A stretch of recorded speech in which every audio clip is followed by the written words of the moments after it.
Welcome to the quest for the Green Bull, the rise of Ralu Azath. This week, we bring back, remember the Titans. He's back after his second game of the week win of the season, becoming another one of our players that have won two game of the weeks, the fourth actually of the season. Keeps the hopes for the Ganymede Division title alive as well. Also in an intense battle just to get into the playoffs. We're talking about the defending champ. Look, he's got that green bull. He's loving life over there. A lot of things obviously can go right or wrong in this last week of the regular season, but he's survived this far. So what's going on, man? I mean, first of all, you had a high-scoring, close game. You had to watch Jonathan Taylor on Sunday night, Chris Olave on Monday night while you're clinging to your lead. How difficult was that? I mean, until the last snap for the Saints, and I was so worried. I think I texted a friend, like, what if Olave just catches like a short screen pass that he runs for 55 yards and gets tackled, or like crazy stuff happens in the last play of a game when it's sort of meaningless. Yeah. And I was just so scared he was going to get that big catch. But I will say that the Cowboys defense did me solid by holding down the Colts the way that they did the second half of that game on Sunday night. Yeah. Yeah, because Taylor did have a decent first half too. Like I was looking at that too. He was trending up. Yeah, exactly. And then that fourth quarter happened, which led to all kinds of chaos in our results in the league. And of course, I mean, we talked about this last time, but it is pretty crazy. You still have a scenario to win Ganymede, and it's not that crazy of a scenario in terms of what needs to be done. You have to win, they have to lose, and you only have to score about 3 more points than them. So it's a pretty legit scenario. I mean, I know they're playing the stellar bitches, but anything can happen, obviously. So, and then of course you need to win to get in. You win, you're guaranteed in the playoffs. But if you lose, then you got to go to the tiebreakers, and there's all that kind of crazy stuff. So, I mean, first of all, how confident are you going into this week just to get into the playoffs? Especially, Thursday night was a little kind to you this week so far. It was a little kind, but I'm still not confident at all. Just like you said, anything can happen. And I mean, like, I was excited to see that he had Tom Brady in there going against the Niners, but he switched that out to Jared Goff against the Vikings. Could see him having a big game. I mean, people can just go crazy. And so I'm not confident at all. It's crazy. And then as you mentioned, the potential tiebreakers, like I was looking today, and it's possible, I think, that 5 of us could finish 7-7 for like 2 or 3 playoff spots or something like that. And just, that's going to be nerve wracking if I'm losing after Monday night's game, just not knowing exactly how it's all going to break down with the tiebreakers, depending on other outcomes and stuff. So not confident at all, but I will say I got a little nervous seeing Saquon Barkley and Geno Smith and T. Higgins all show up on the injury report too, on Thursday. So T. Higgins is off it looks like, but I'm really hoping those other 2 are full go, because otherwise, it's going to be a stressful Sunday and Monday. Yeah, it's a weird part of the year where especially the teams that are in playoff races, they start to rest guys maybe, and then they show up on the list because everybody's like, let's be honest, I don't think there's anyone that's truly 100% healthy at this point in the season, but you see more questionables, and because of the new rules that have happened for it's been a long time, but I remember way back when I played fantasy in high school, you had the probable designation. So questionable, yeah, exactly. That meant, and now questionable can mean anything from 90% to go to 50%. It's like it's a very difficult situation for us to play. But of course, you got that Green Bowl trophy kind of giving you good luck. And if you get into the playoffs, you get to defend that trophy. So how motivated are you? Like that's got to give you extra motivation, right? Like, absolutely. I mean, especially I feel like I can't miss the playoffs the year after winning this thing. Like it's one thing if I go down in a blaze of glory in the playoffs, right? But if I don't even make the playoffs with this in my possession, that'll be a pretty tough follow-up. So it's definitely, I feel a need to get back there, and I'm hopeful I will. Not confident, but hopeful. Yeah, and of course we talked about it. You take on AR's ayahuasca plant right now, and it's a big one, obviously. You're not the official game of the week again because it's probably as equal as big as Green Acres versus the Dreamcats, which is another crazy one. Yep. It's kind of funny how all that worked out in our league this year. And obviously, in case you lose, you're going to be watching several results because you know what can happen, and you're going to want to have that shot to get in. How different is that going into this week? You're going to be rooting for a lot of different players on a lot of different teams, watching games, looking at all the results. Yeah. Oh, yeah. I'll need to probably Sunday morning sit down and figure out what results I need, who I need to do well. But honestly, if I just win, I'm in. And so really, hopefully I can just root for my guys. They can go out and have a good performance, and that'll take care of that. And then whatever happens elsewhere, I'll deal with it in the playoffs based on the seeding. Yeah, for sure. I mean, like you said, anything can happen, right? It's going to be crazy time. It's going to be fun for everyone that doesn't have to deal with all that craziness, probably. but for there's you, only 2 of you that are guaranteed. Well, I guess the Scoregasms are. Yeah, they technically clinched a berth. They just don't know what seed and if they can, because you can steal the division from them, which I know they're looking at too. Because that's happened to them before, and it usually led to bad things. But the Scoregasms definitely had a problem there. But obviously this is what we want in our final week of the season. So for our next segment, I think it's time that we actually discuss all of the last week regular season finishes in our league's history. We're going to go through all this and all the different things that happen. So let's get ready for a history lesson.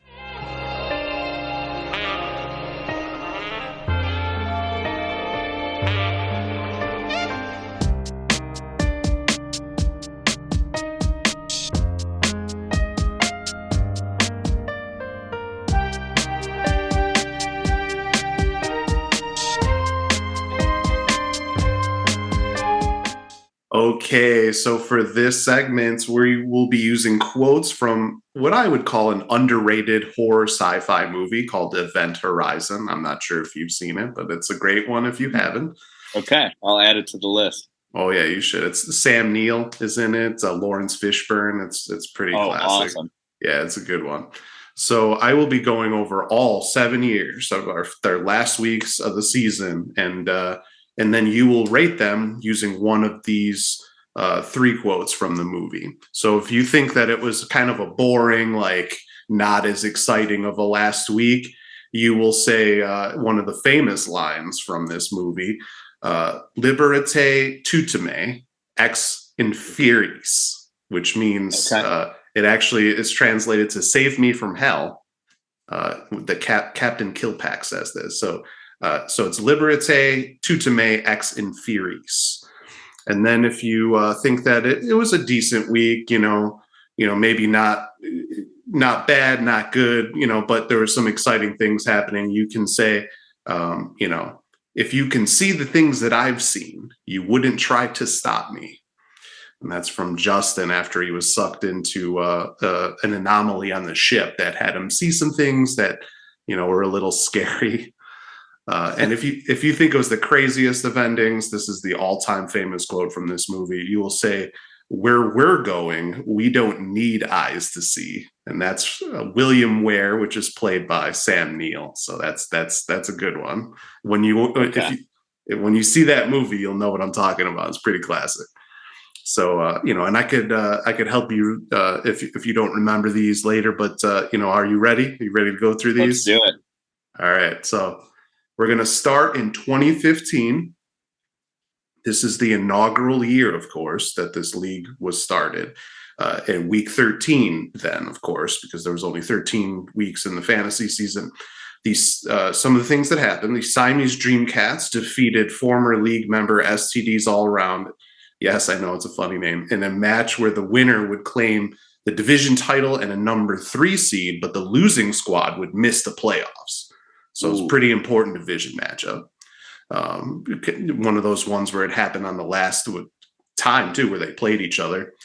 We had another division title and the number 1 overall seed clinched When my squad defeated former league member Packerbacker, and then former league member Lunatics Anonymous won his match, and that put Lunatics Anonymous as the top seed, and then it relegated Packerbacker to the 4 seed. But both were already in the playoffs. It was just who would get the bye and what seed. And then also former league members, the Noise and Relax, had to both win their last matches to clinch wildcard berths. So in all, you had 3 playoff berths, 2 division titles, all claimed in the final week, including the number 1 overall seed. So what would you say for our inaugural year? I don't want to go too big at the start, but I'm going to say where we're going, we don't need eyes to see. That's a lot. Half the playoff spots. Yeah. Along with that number 1 seed and the bye that comes with it, that's a ton to determine. And that matchup with the division on the line or missing the playoffs. Yeah. That's everything that's fun about it. That's great. Yeah, definitely. And trust me, I kind of figured that we'd be coming in hot here. There are some ones that as we move on that you'll see is going, but that first year was kind of nuts because the top seed was only 9-4 too. So there was 2 9-4 teams, a couple of 8-5 teams. A lot of teams were 7-6. So it was one of the. I finished 6-7, just missed the playoffs, but I didn't have a chance to get in regardless of what happened. I had already been eliminated the week before. I was trying to make a comeback. I was like 2-6 at one point, but it was a rough year for me in the inaugural year. But it was like no one really had like a huge taken over anything like that. It was close pretty much the whole season. It was pretty interesting. So let's move on to 2016. The number 1 and number 2 seeds were not known until my squad won, and I edged out the multiple scoregasms who ended up second. So, but we had already clinched buys and division titles. We just didn't know who would be the top seed and who would be the second seed. So maybe not as exciting. But the only playoff berth that was up for grabs was the final wild card. And former league member A Hot Steamy Trump won his match to clinch the spot. So really, this was kind of not so much going on final week. Only 1 wild card clinched, and of course, the top 2 seeds were determined. Yeah, I'm gonna have to say Liberté Tuteme ex Inferius on that one. That's just not quite. There's not enough at stake going in on that one, I think. Yeah, and that was a year when kind of at the biggest week was the third to last week. Actually, there was some big matches that kind of determined a lot of things. But yeah, that last week was kind of a sad follow up to the first year, actually, when you think about it, when it was all that excitement. So let's move on to 2017. Turn Down for Watt, who's now known as the Clash at Demon Head, needed a win to edge out the Stellar Bitches for a division title and the number 3 seed. The loser was not going to make the playoffs, so the Stellar Bitches did not make it in. So that's another one of those divisions on the line, but if you lose, you don't make it at all.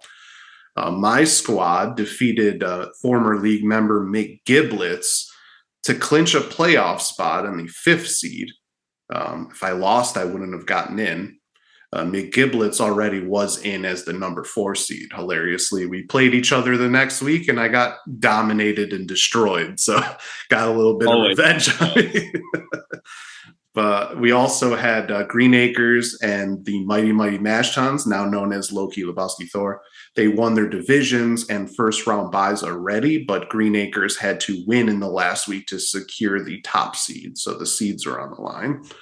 And then former league member Gelgel lost, but he was already in the playoffs and ended up as the 6th seed. So he dropped a couple of seeds. So really 1 division where the loser wasn't going to make it and 1 wild card were clinched in that last week. If you can see the things that I've seen, you wouldn't try to stop me. Some interesting stuff going on there, but still not nearly as crazy as that first year. It sounds like.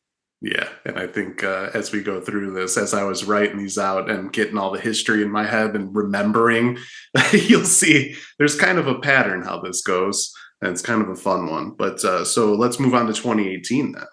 Okay. Green Acres and the Multiple Scoregasms both had shots at a division title. They were in the same division. The winner would get a first round bye. The losing team would end up as the fourth seed. So a little, even though they're both in the playoffs, more at stake because one team will get the bye and one team would have to play in the quarterfinals. Both teams won, so Green Acres secured the 2 seed because Green Acres had the tiebreaker. And of course, the multiple scoregasms that's the year they set the regular season points record that is most likely being broken this year. And they lost in the quarterfinals where Green Acres made the Green Bowl as the 2 seed. So kind of a huge thing there. Yeah, so that is an interesting one. They were in the playoffs, but there was a lot at stake there. The Mighty Mash Tuns had to win to secure the top seed. They, of course, were upset with the curse of the 1 seed. The Siamese Dreamcats defeated former league member Meow Master to clinch the division and the number 3 seed, while Meow Master ended up as the 5 seed. So both were going to be in the playoffs, but it was seeding and which matchup you were in. And your squad actually defeated my squad to clinch the number 6 seed that year. That was your first year in the league, I believe. So that's 1 division title that year, 1 wild card clinched in the last week. But there was all that seeding jumbling. So yeah, the seeding jumbling is interesting, but I think I'm still going to say if you can see the things that I've seen, you wouldn't try to stop me.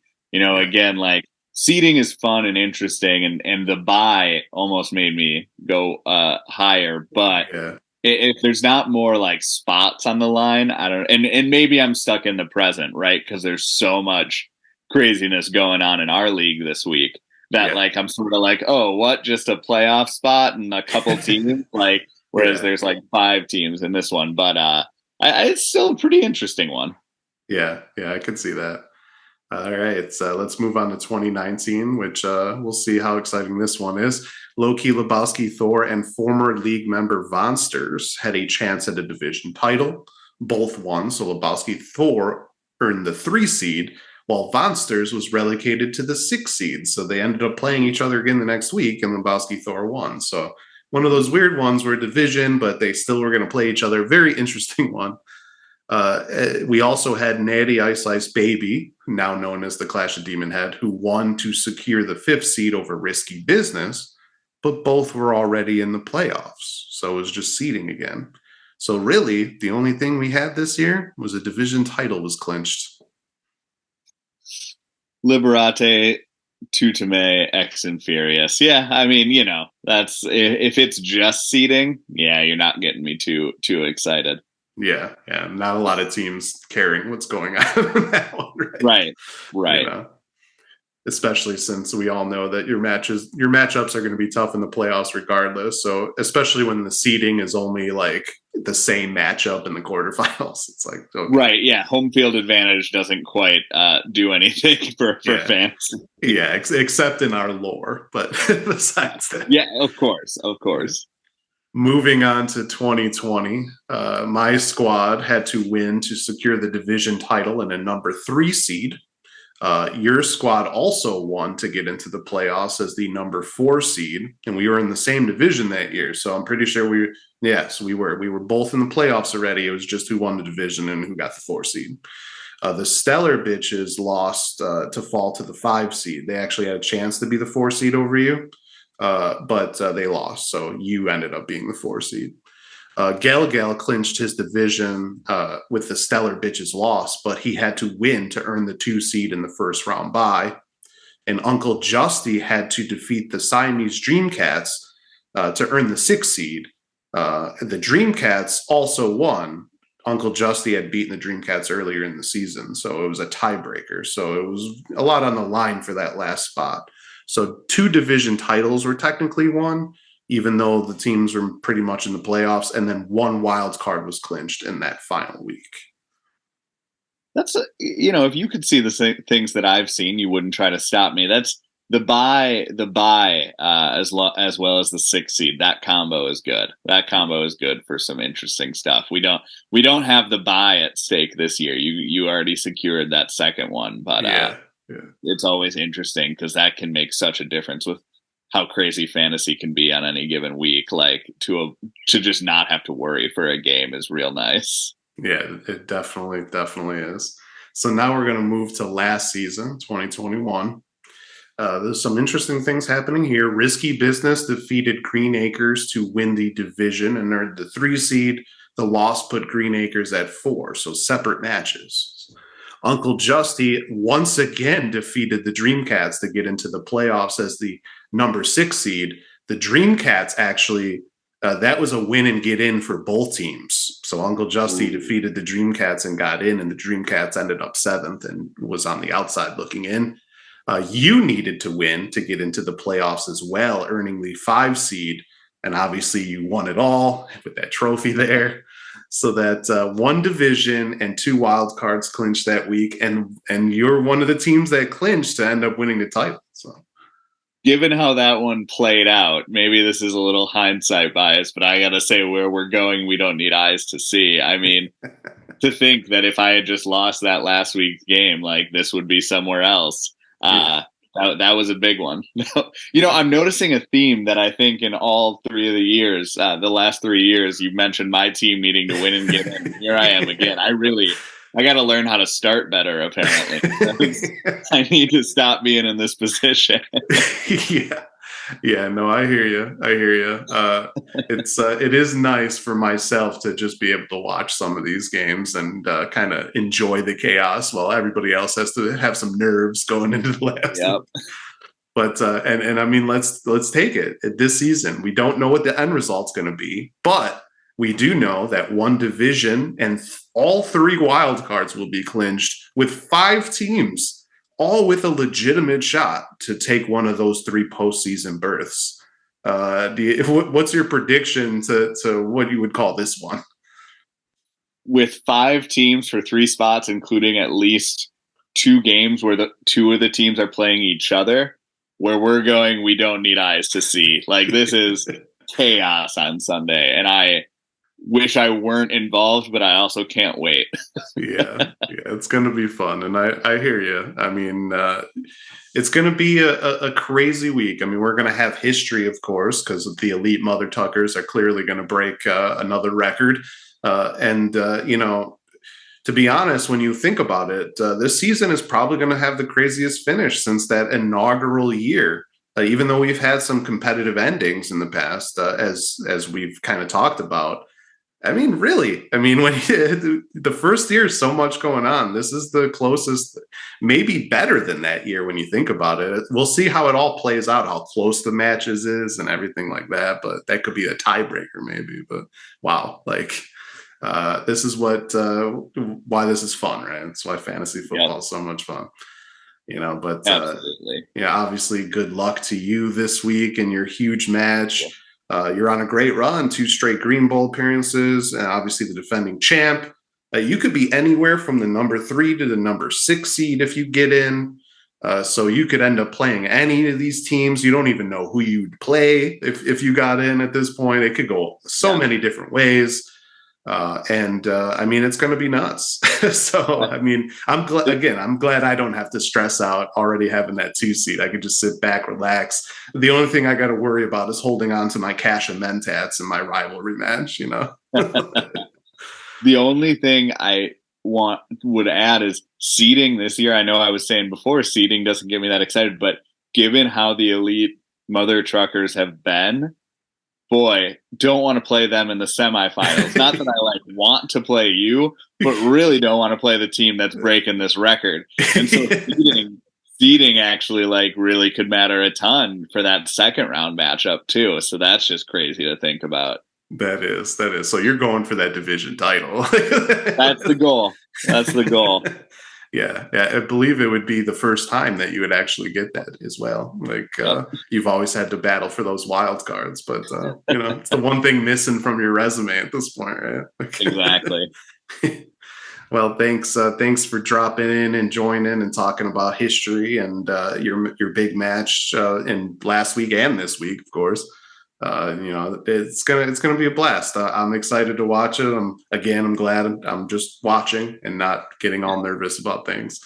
I know for a fact that there are times when you're watching these things and and it just goes sour right away, and it's just a sad rest of the day. You hope that you're in it enough so that you got a chance. That's all you want. You don't want to That's get all you blown out. want is a chance for like looking at our matchup. He's got DeAndre Hopkins and I've got Ramondre Stevenson on Monday night. I just hope I have a shot going into Monday night with both of us having those guys, and then I'll feel all right. And that would be fun, right? That'd be some good times. Fun. So there you go. Good luck again. And that is the content for the week. Hope you're having as much fun as all of us in this league. Of course, new episodes will be out Wednesday, Thursday, and Sunday. And our lore, there was big twists this last time, and it's going to continue to get good because there's only 4 weeks of episodes left. So this year's flying by. There's still a lot to be in these final 4 weeks, but it's going to be a blast. So definitely join us. Until next time, salut, and check out all of the other Game of the Week results from the past 13 weeks before you go.